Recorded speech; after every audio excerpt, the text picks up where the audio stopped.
The morning sun filtered through the towering oaks that lined the driveway of the prestigious Oakwood Academy.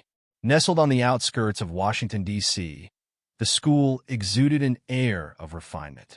Its ivy-covered buildings and manicured lawns were a testament to its long-standing reputation for excellence. Inside its hallowed halls, whispers of ambition and privilege mingled with the occasional burst of teenage laughter. Barron Trump adjusted the strap of his backpack as he walked through the grand double doors, blending seamlessly into the stream of students. Standing over 6 feet tall, his stature often made him stand out, but his quiet demeanor ensured he remained under the radar. He preferred it that way.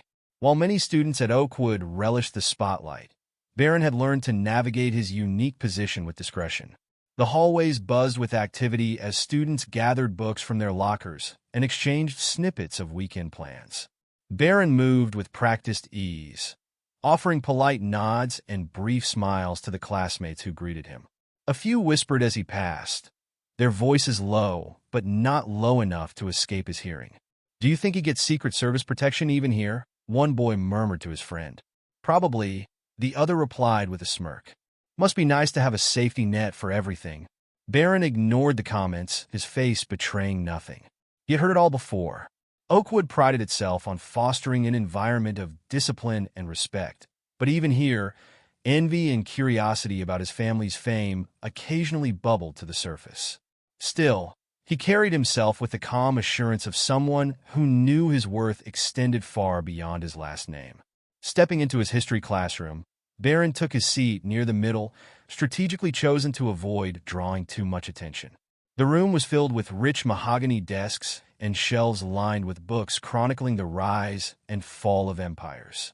The aroma of freshly brewed coffee lingered, a subtle reminder of the teacher's morning ritual. As the final bell rang, Barron opened his notebook, ready for another day of lectures and discussions. Despite the occasional distractions from classmates, he remained focused, diligently jotting down notes and contributing when called upon. His presence was understated but consistent, a quiet force amidst the bustling energy of Oakwood Academy. Mr. Carter strode into the classroom with the commanding presence of a seasoned general. His sharp suit and perfectly combed salt and pepper hair added to his aura of authority.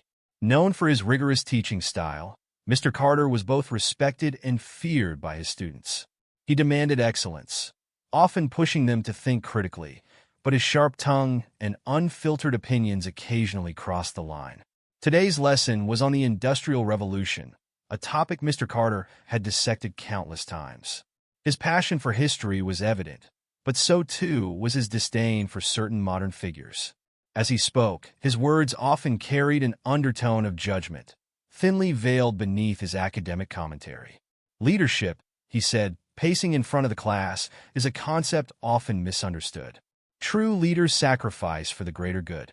They don't use power to build personal empires." His gaze lingered on Barron for a fraction too long before sweeping across the room. Barron kept his eyes fixed on his notebook, scribbling down key points. He had grown adept at deciphering the difference between general statements and pointed remarks. Over time, he had noticed that Mr. Carter's lessons often veered into critiques of modern political figures. Though the teacher never named names, the insinuations were clear. As the lecture continued, Mr. Carter posed a question to the class. Can anyone name a leader who prioritized personal ambition over the welfare of their peoples? A few students glanced at Barron, their eyes flickering with curiosity. Barron remained silent, refusing to take the bait. Another student, sensing the tension, tentatively raised her hand and offered a historical example, steering the discussion away from the present. Despite his best efforts to stay neutral, Barron couldn't escape Mr. Carter's subtle jabs. The teacher's bias wasn't overt, but existed in the tone of his voice and the pointed glances he occasionally directed toward Barron. Still, Barron maintained his composure, answering questions respectfully and engaging thoughtfully when necessary. The tension between the two was palpable, though it remained unspoken. Barron knew better than to escalate the situation. He had been raised to handle such moments with grace and to let his actions speak louder than words. Yet, as the class ended and Mr. Carter dismissed the students, Barron couldn't shake the feeling that the dynamic between them was heading toward an inevitable confrontation. The history classroom buzzed with quiet energy as Mr. Carter paced at the front, chalk in hand, sketching out a timeline of significant world leaders on the board. His booming voice filled the room as he recounted the bold decisions that shaped nations. Today's topic: the qualities of effective leadership.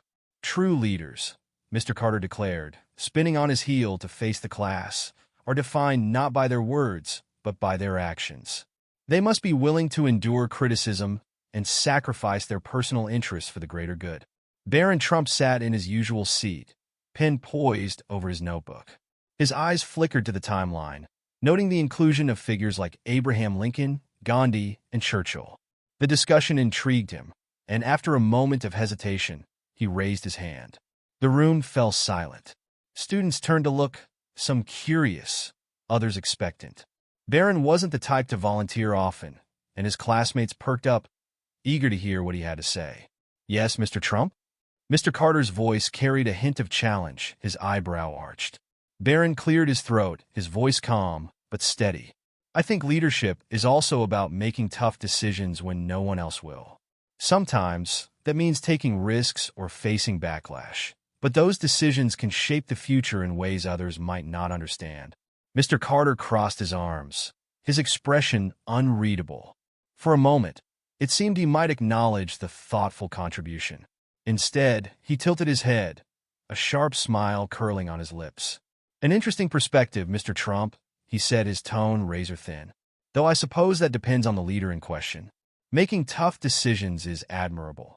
If those decisions aren't rooted in personal gain or, say, delusions of grandeur." The jab landed with precision, and the class erupted in nervous laughter. A few students glanced uneasily at Barron, who sat frozen for a moment before composing himself. His face remained calm, but the faint tightening of his jaw betrayed the sting of the comment. Barron gave a slight nod, refusing to let the moment derail him. He picked up his pen and resumed jotting notes, determined to stay focused. But the weight of the laughter and Mr. Carter's pointed remark hung heavy in the air, leaving an indelible mark on the lesson and on Barron. The days following the classroom incident unfolded like a slow-moving storm. Mr. Carter, emboldened by the reaction from his previous remark, began to single out Barron more frequently. The sharp comments were subtle enough to seem like they were part of the lesson, but unmistakable in their intent. In a discussion about political propaganda, Mr. Carter turned to Barron with a pointed question. "Do you think leaders who are more focused on their personal image than their policies are effective? I'd imagine you've had some first-hand experience with that." The class shifted uncomfortably. Barron met Mr. Carter's gaze evenly, refusing to take the bait. "I think leaders need to strike a balance between communicating their vision and focusing on the work itself," he replied, his voice steady despite the tension. Some students admired Barron's composure, while others snickered quietly, emboldened by Mr. Carter's tone. It became a pattern. Barron's every comment or action in class seemed to invite scrutiny, while Mr. Carter delivered thinly veiled critiques under the guise of academic rigor. The situation reached its breaking point during a group presentation on modern leadership.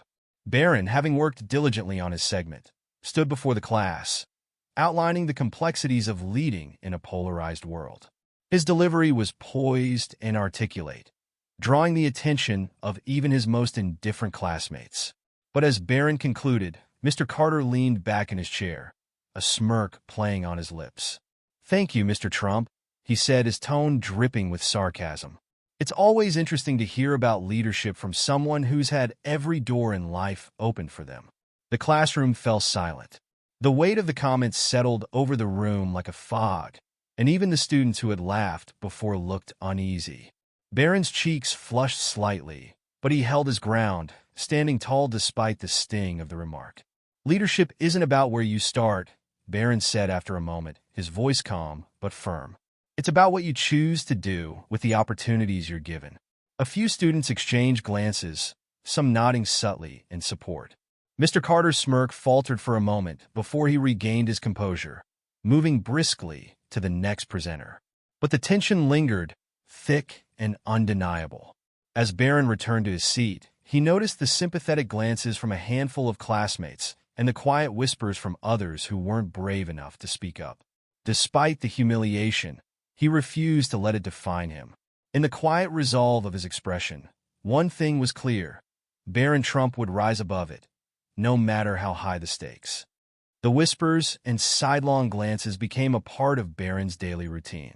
By now, he had grown accustomed to the subtle ridicule and occasional snickers from a few classmates emboldened by Mr. Carter's dismissive remarks. Yet, Barron never faltered. He walked the halls of Oakwood Academy with quiet dignity, refusing to let the humiliations define him.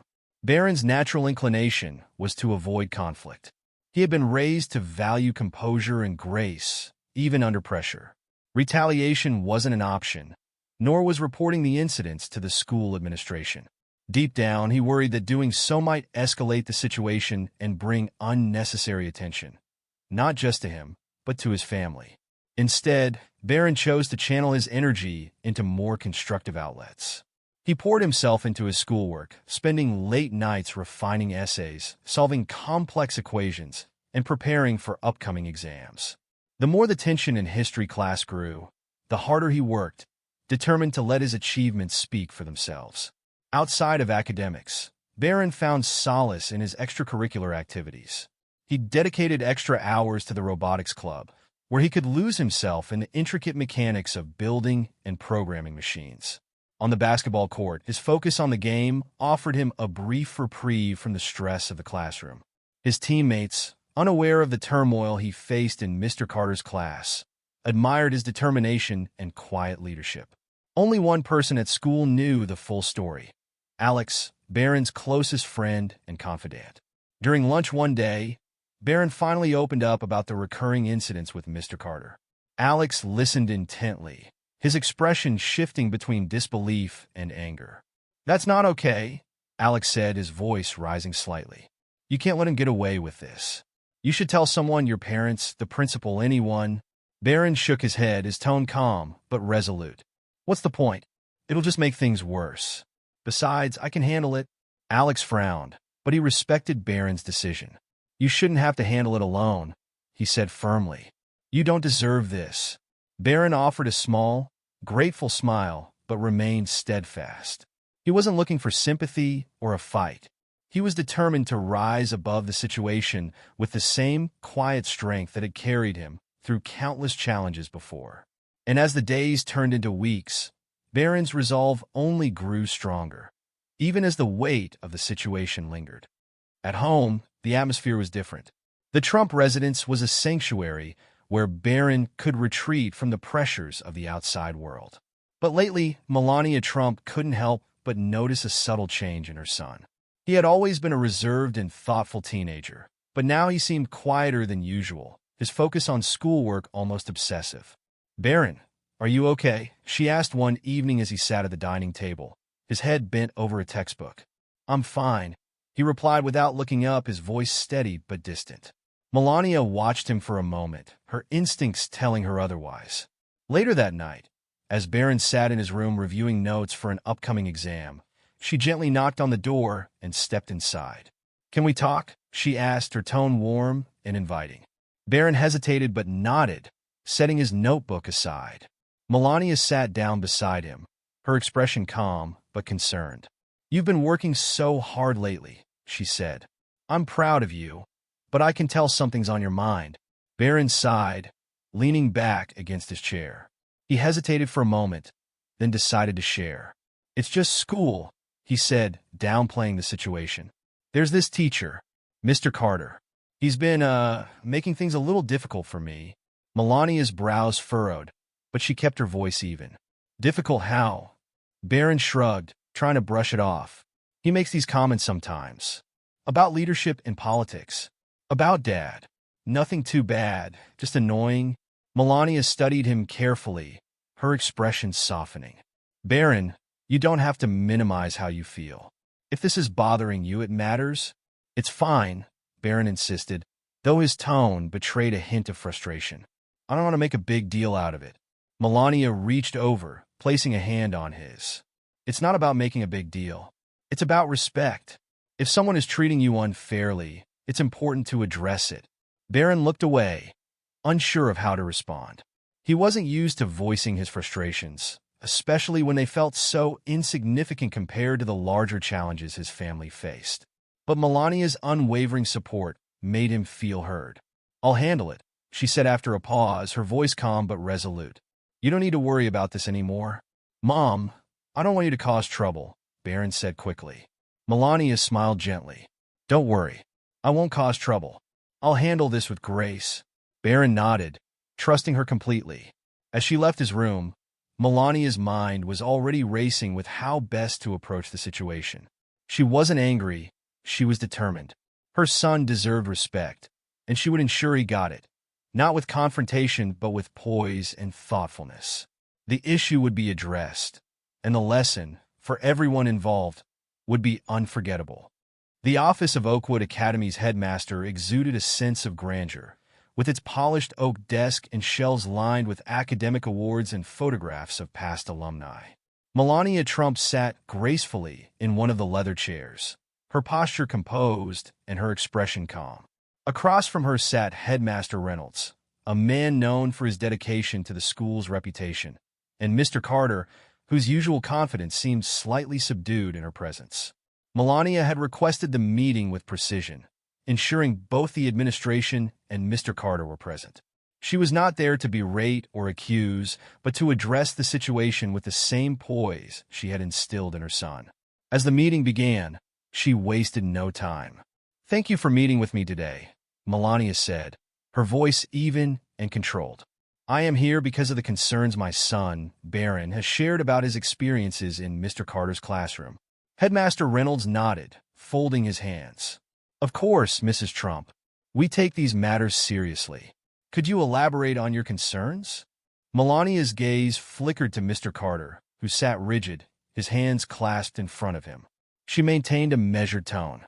"Barron has described instances where he felt singled out in discussions, not because of his academic performance, but because of his family background. While I understand the importance of critical discussions in the classroom, it's essential that those discussions remain professional and unbiased."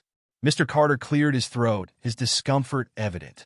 "Mrs. Trump, I assure you, my intentions are always to foster critical thinking among my students. I address controversial topics to prepare them for the complexities of the world." Melania nodded thoughtfully. "I appreciate the value of critical thinking, Mr. Carter. But there is a difference between encouraging open dialogue and using personal comments that undermine a student's confidence." She leaned forward slightly, her tone soft yet commanding. "I grew up in Slovenia, in a modest home where respect was the foundation of everything we did.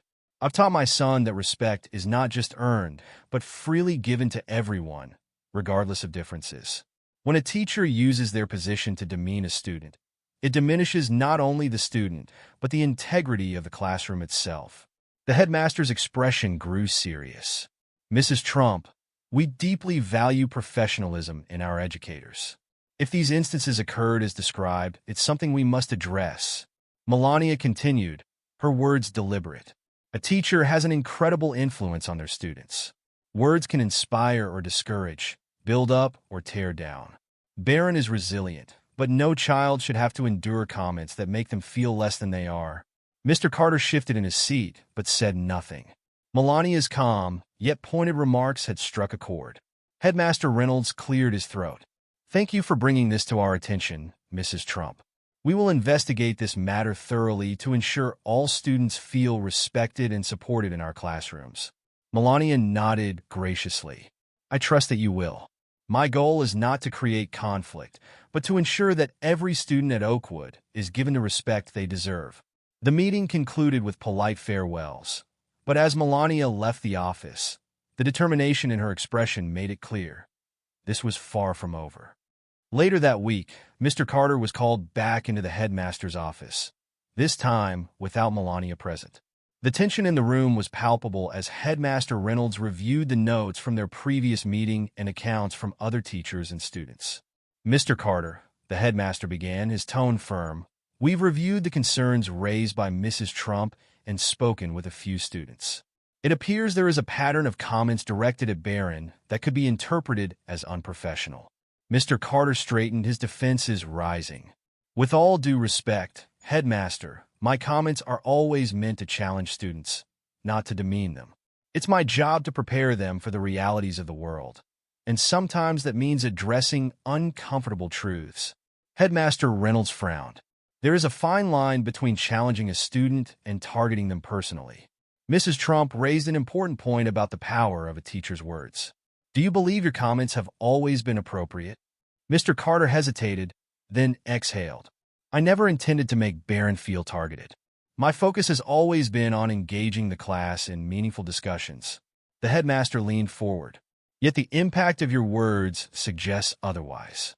Intent does not excuse the effect. Barron is not just any student. He is a young man navigating unique challenges because of his family's public profile. That does not make him fair game for pointed remarks. Mr. Carter opened his mouth to respond, but was interrupted by the headmaster. This school prides itself on professionalism, Mr. Carter. It is imperative that every student feels respected in your classroom. We cannot allow personal biases to influence the way we educate. Faced with the headmaster's unyielding tone, Mr. Carter finally conceded. I understand. I'll make sure to be more mindful in the future. The headmaster's expression softened slightly. I trust you will. Let this be an opportunity to reflect and grow. I will be following up with both Barron and his family to ensure that changes are being made. As Mr. Carter left the office, he felt a mix of frustration and self-awareness. He hadn't realized how deeply his biases had influenced his teaching, but now, the reality was unavoidable. He resolved to approach his classroom differently, not just for Barron, but for every student who walked through his door. Meanwhile, Melania's calm, yet resolute intervention had set a precedent. The school administration's response sent a clear message. Respect and professionalism were not optional. They were non-negotiable. The air in Mr. Carter's history class felt heavier than usual the next day. The students exchanged curious glances as they settled into their seats, sensing that something was different. Mr. Carter stood at the front of the room, his usual commanding presence softened by an air of discomfort. Barron sat quietly at his desk, his face impassive, as if anticipating what was to come. As the final bell rang, Mr. Carter cleared his throat, drawing the attention of the class. Before we begin today's lesson, he started, his voice measured but sincere, I need to address something important. The room grew silent, the students sitting a little straighter. Mr. Carter's gaze swept across the room before landing briefly on Barron. Over the past few weeks, I've made comments in this classroom that were unprofessional and, frankly, unfair. In trying to engage discussions on leadership and critical thinking, I allowed my personal biases to influence my words. A few students exchanged surprised glances.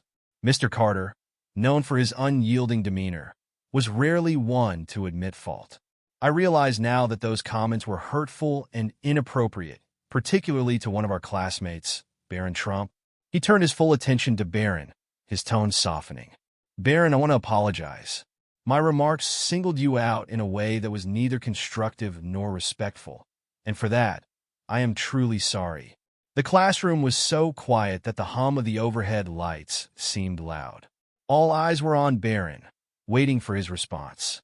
Barron, ever composed, nodded slowly. Thank you, Mr. Carter, he said, his voice calm and steady. I appreciate your apology. The sincerity in his voice surprised even Mr. Carter, who had braced himself for a more guarded reaction. The moment passed without tension, and Mr. Carter continued. I also want to assure everyone in this classroom that I'll do better moving forward. This should always be a space for respectful and open dialogue, free from judgment. As the lesson resumed, a subtle shift occurred in the room. Barron's classmates began to see him in a new light. During a group activity later that day, a few peers approached him with quiet words of support. Hey, that was cool of you, one student said, offering a small smile. Another added, it wasn't fair what he did, but you handled it like a pro. Barron thanked them with his characteristic humility, their words reinforcing his belief in taking the high road. By the end of the day, the apology had already begun to mend the unspoken rift in the classroom, leaving behind a renewed sense of respect for both Barron and the values he embodied.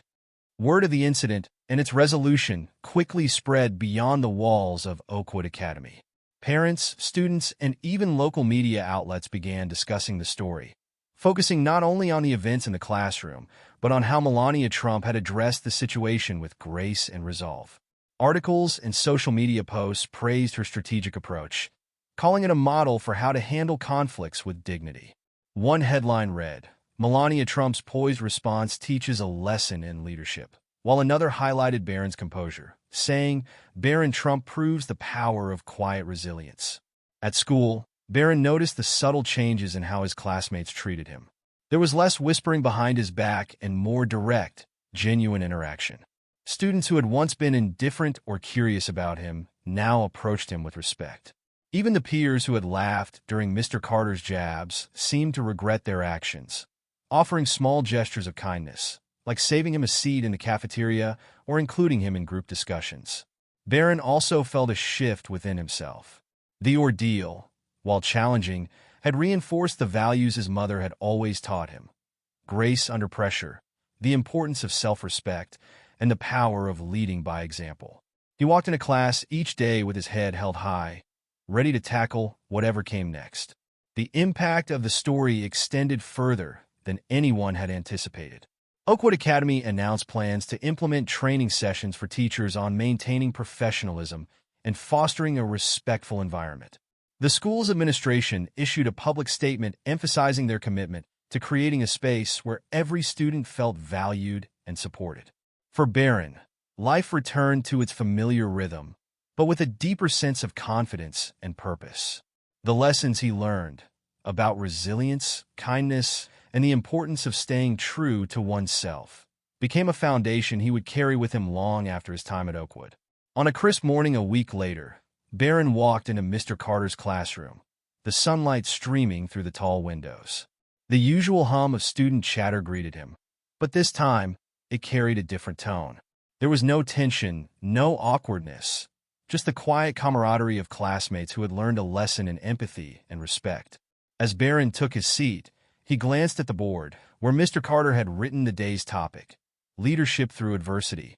A faint smile crossed Barron's face as he opened his notebook, ready to face the future with the quiet strength that had always set him apart. Inspired by his mother's example and the lessons of the past weeks, he felt more prepared than ever to lead by example, proving that dignity and resilience could shine brighter than any spotlight. Want to hear more of this? Then click on the video on the right-hand side, which is even crazier.